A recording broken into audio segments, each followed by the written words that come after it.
पर मृत्युंजय तिवारी, क्या आज की तारीख में, अब मैं राजनीतिक जमात पर वापस आ रहा हूं, राजनीतिक जमात कोई भी दल सत्ता में हो या विपक्ष में हो, अपनी सहूलियत के अनुसार कुछ बातें जनता के सामने परोसती है और कहती है यही अंतिम सत्य है। क्या ऐसा होता जा रहा है और यह व्यापक होता जा रहा है?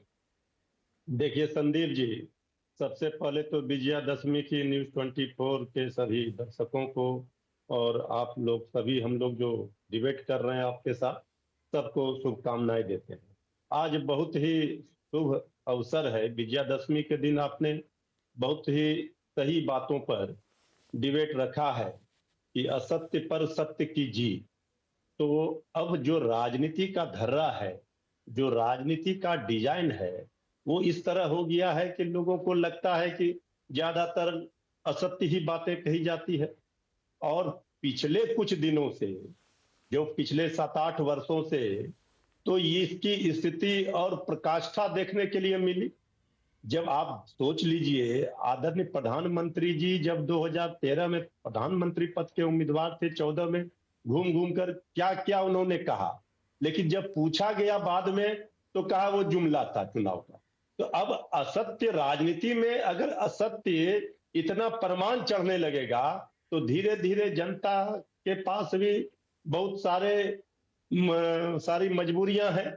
अब जनता भी सब देख रही है। अभी हमारे भाई साहब राकेश त्रिपाठी जी कह रहे थे, सरकार जो कहती है, जनता जो कहती है, भाई कितने प्रतिशत लोगों ने वोट देकर के सरकार को चुना?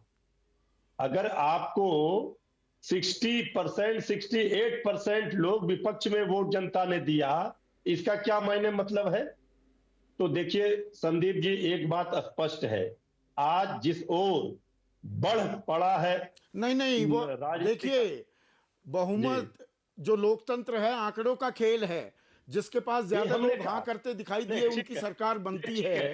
तो राकेश त्रिपाठी यही तो कह रहे हैं कि जो उन्होंने कहा जनता के विवेक पर सवाल क्यों उठा रहे हैं। मेरा सवाल उलट है कि जनता के सामने जो आप सत्य बोलकर परोस रहे हैं वो दरअसल सत्य होता है क्या? और जब आपसे सवाल पूछ रहा हूं, मैं अपने आप से भी सवाल पूछ रहा हूं मृत्युंजय भाई। हम विजयादशमी के दिन एकदम सत्य बोलेंगे, आज आपको एकदम असत्य नहीं कहेंगे। आज जो राजनीति में जिस तरह से असत्य घर कर गया है वो चिंता का विषय है। अब जनता भी विश्वास नहीं करती। ठीक है, लोक लुभावन वादे कर दिए जाते चुनाव के समय वोट लेने के लिए, फिर बाद में जुमले साबित होते हैं। तो ये जो गिरावट है, इसे रोकने की जिम्मेवारी सभी राजनीतिक दलों की है। हम इस बात को स्वीकार करते हैं, लेकिन इतना बड़ा भी, इतनी मतलब असत्य इतना भारी ना हो जाए, ये जो तराजू का संतुलन है वो असत्य का भारी ना हो जाए, इसका ध्यान तो रखना ही पड़ेगा। नहीं तो फिर क्या होगा संदीप जी, ये भी आप समझ रहे हैं। ये ठीक है कि सब लोग अपनी अपनी वकालत कर रहे हैं, अपनी अपनी पार्टियों। तो ऐसे में आप सभी लोगों से मेरा आखिरी सवाल, और मृत्युंजय तिवारी आप ही से इस आखिरी सवाल की शुरुआत कर रहा हूं। असत्य पर सत्य की जीत का पर्व है ये, बुराई पर अच्छाई की जीत।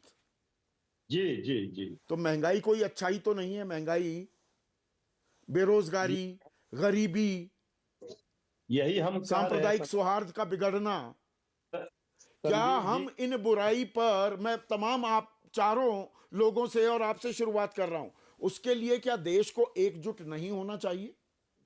एकदम होना चाहिए संदीप जी। आपने बहुत बड़ा सवाल खड़े किए हैं। देश को इस मुद्दे पर एकजुट होना चाहिए। जो हमारा समस्या है, महंगाई है, बेरोजगारी है, भूखमरी है, इस ओर किसी का ध्यान नहीं। यही हमारे नेता तेजस्वी यादव जी कह रहे हैं, उनकी यूएसपी है। पढ़ाई, कमाई, दवाई, सिंचाई, सुनवाई, कार्रवाई की बात होनी चाहिए। लेकिन यहाँ तो हिंदू मुस्लिम की लड़ाई की बात हो रही है, भाई भाई में लड़ाई की बात हो रही है। हम महात्मा गांधी के विचारों को, ठीक है। नमस्कार, मैं हूं संदीप चौधरी। अगर आपको ये वीडियो पसंद आया हो तो इसे लाइक और शेयर जरूर करें, और हाँ, हमें सब्सक्राइब और फॉलो करना ना भूलें, ताकि आप देश और दुनिया की कोई खबर मिस ना करें। तो जुड़िए हमारे साथ और देखते रहिए News 24।